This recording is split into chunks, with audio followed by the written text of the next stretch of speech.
It was one of those nights you don't forget. Thunder cracking over the neighborhood, rain coming down like a waterfall, and the wind howling like a warning. With the storm knocking trees sideways, I did what any smart person would do. I stayed inside, made some coffee, and turned on the news to keep an eye on what was happening. But right as they started talking about flooding in the area, my screen froze. No signal. Then my phone lost Wi-Fi. I checked the router. Everything seemed fine. But somehow, I was completely cut off. No internet. In the middle of a storm now? I wouldn't be this annoyed if it had been a power issue or weather damage. But when I checked with my neighbor across the street, his internet was perfectly fine.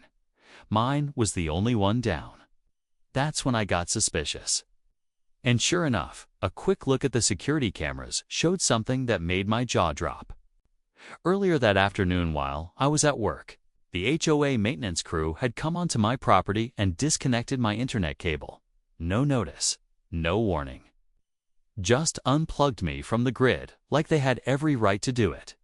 Here's where it gets interesting and where the HOA clearly had no idea what they were messing with.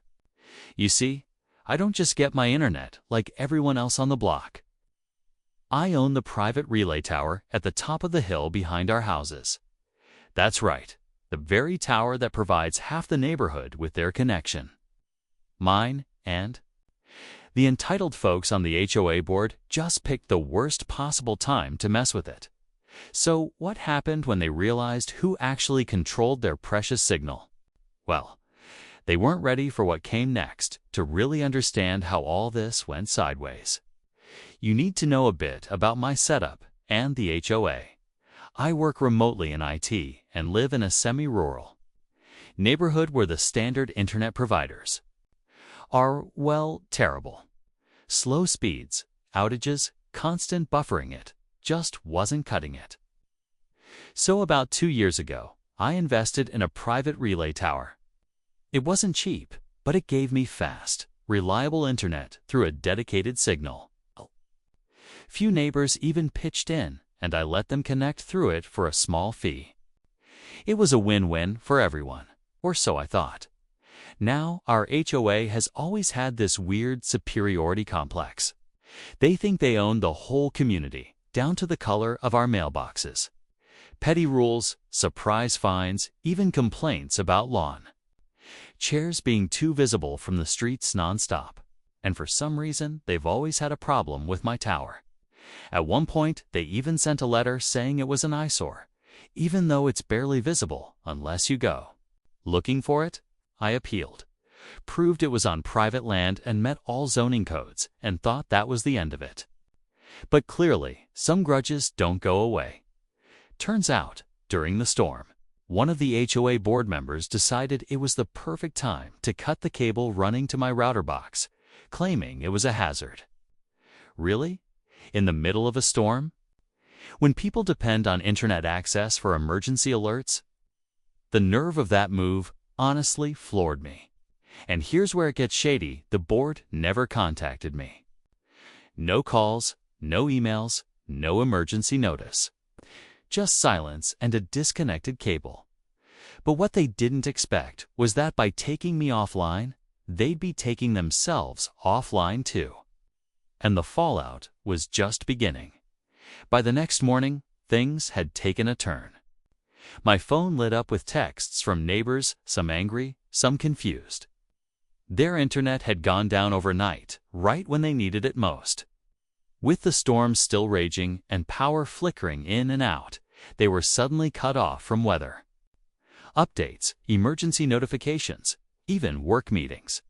A few folks couldn't access their home security systems. People were panicking.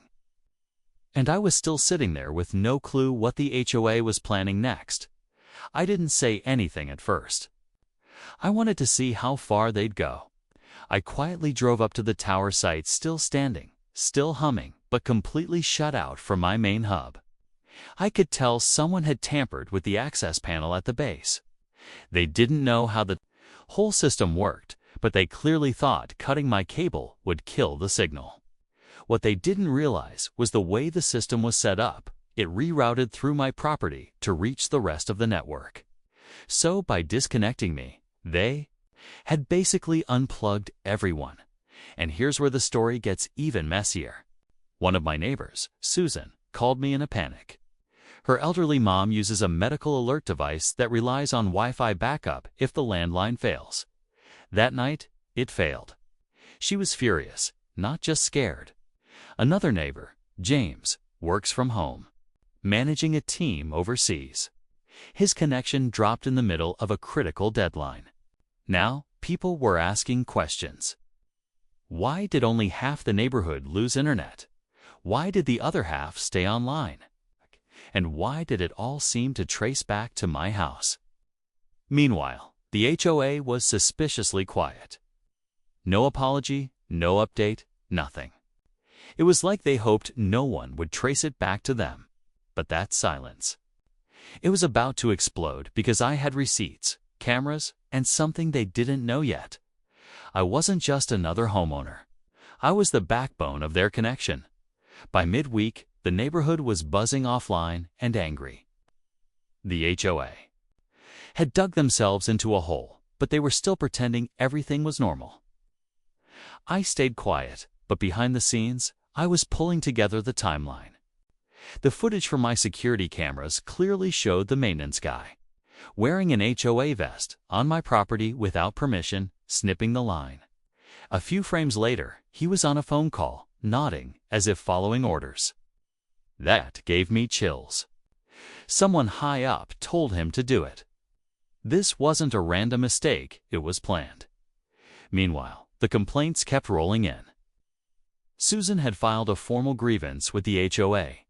James was threatening legal action for lost work. Others started connecting the dots how all the internet problems seemed to start when my cable was cut. I didn't have to say much. The truth was bubbling up all on its own. Then came the meeting. The HOA called an emergency board session, supposedly to address recent service disruptions. I showed up early, sat quietly in the back, and watched the board squirm. The president of the HOA, Mr. Ellison, looked more nervous than usual. I could tell they were trying to spin the situation. They blamed the storm, claimed it was unfortunate timing.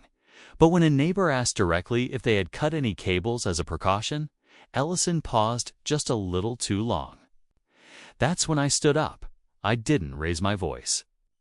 I just calmly asked if the board was aware they had damaged equipment they didn't own, equipment tied to a private network. And then I dropped it. The tower was mine. The connection died. Interfered with. I had the license, the data, and the legal paperwork. The room went silent. Faces went pale. I hadn't even shown them the video yet, and they had no idea. What was coming next, just when the room thought things couldn't get any worse for the HOA? I pulled out one more card, something even I hadn't planned on using unless they tried to deny everything. I calmly reached into my bag, pulled out a printed document, and slid it across the table to Mr. Ellison. It was a copy of the contract signed 2 years ago when the HOA had actually approached me for a service extension deal. That's right, they once asked for stronger internet coverage for common areas like the clubhouse and pool surveillance system. And instead of paying a provider, they quietly agreed to tap into my network under the radar, without informing the rest of the community. The board members looked at each other, realizing I'd just exposed something bigger than a cable being cut. This wasn't just about a petty grudge anymore. It was about the HOA knowingly damaging infrastructure they relied on and then trying to bury it. Some homeowners in the room gasped, recognizing the document format as official HOA paperwork. I didn't need to say anything more. The expressions said it all, and then came the twist I hadn't seen coming. A woman from the back of the room stood up. I'd seen her around, usually quiet, always polite. She introduced herself as Linda, a former board secretary who'd stepped down months ago. She cleared her throat and said, "There's more. You're not the only one they've targeted. Suddenly, the spotlight wasn't just on MIT, was on years of buried tension. She claimed the board had a history of going after homeowners who challenged them, manipulating rules, and even editing meeting notes to erase objections. Now, the atmosphere in that meeting wasn't just tense, it was volatile. The community wasn't just upset about the internet outage anymore. They were beginning to realize they'd been played for much longer than one stormy night. And this time, no quiet apology would fix it. All eyes were on Linda as she dropped that bombshell. The room went dead silent. You could hear people shifting in their seats, trying to process what she had just said. Mr. Ellison's face turned red, then pale. Before he could speak, another homeowner stood up. Mr. Patel, the treasurer. He confirmed it. Said he'd kept quiet for too long, but had documents backing up what Linda claimed. Fake fines, altered vote counts, even decisions pushed through without proper quorum. The internet sabotage had just blown the lid off something much bigger. Now the entire room was turning on the board. People were shouting, demanding resignations, some even pulling out their phones to record what was unfolding. Ellison tried to regain control, but it was too late. I calmly laid the final piece on the table, my legal notice. I was filing for property damage, interference with a licensed system, and unauthorized entry. And I wasn't alone. James, Susan, and 2 others joined in on the spot. As the board scrambled, the HOA's lawyer, who had been quietly sitting in the corner, stood and whispered something to Ellison. He looked stunned, then announced that the board would temporarily step back while an internal review was done. Translation: they knew they were caught, and the damage control had begun. But just when I thought it was over, Linda turned to me and quietly said, "You should also check the access logs on your tower." I gave her a confused look. "They tried it once before," she added. That night, I checked the system history and, sure enough, 2 months earlier, there had been a failed remote login attempt from a device registered to an HOA-owned laptop. They'd tried to mess with my signal long before the storm. The storm just gave them cover. So in the end, they didn't just cut my internet, they exposed a mess of their own making. But now the entire neighborhood knew the truth. And this time, I held all the signals. And the power. In the days that followed, everything shifted. The HOA board officially stepped down, and a temporary committee of homeowners was formed to oversee operations while an outside audit took place. People who had once felt powerless were now finally being heard. Susan, James, and a few others joined the committee to make sure things would be transparent moving forward. It wasn't just about internet access anymore, it was about fairness and accountability. As for me, I had the cable reconnected professionally and upgraded my tower's security system with stronger encryption and restricted access. No more accidental disconnections. I also shared a detailed report with the neighborhood explaining how the private tower worked, how the HOA had secretly relied on it, and how I'd never charged a dime for their usage. That surprised a lot of folks. I wasn't doing it for money, I just wanted good, stable service for myself and others. Linda and I ended up talking more after everything settled. She gave me old emails and records that confirmed even more shady practices by the former board. We passed those on to the new committee, and steps were taken to fix past wrongs. A few homeowners who'd been unfairly fined were reimbursed, and slowly trust started to rebuild. The big takeaway from all this? Entitled behavior, especially when it hides behind a false sense of authority, doesn't stand up for long when people unite and speak out. Cutting someone's internet during a storm might have seemed like a power move to the HOA. But they didn't realize the signal they tried to silence was the very one keeping their world connected. Sometimes, the quiet ones aren't just watching, they're the ones holding the tower. And when they speak up, the whole neighborhood hears it.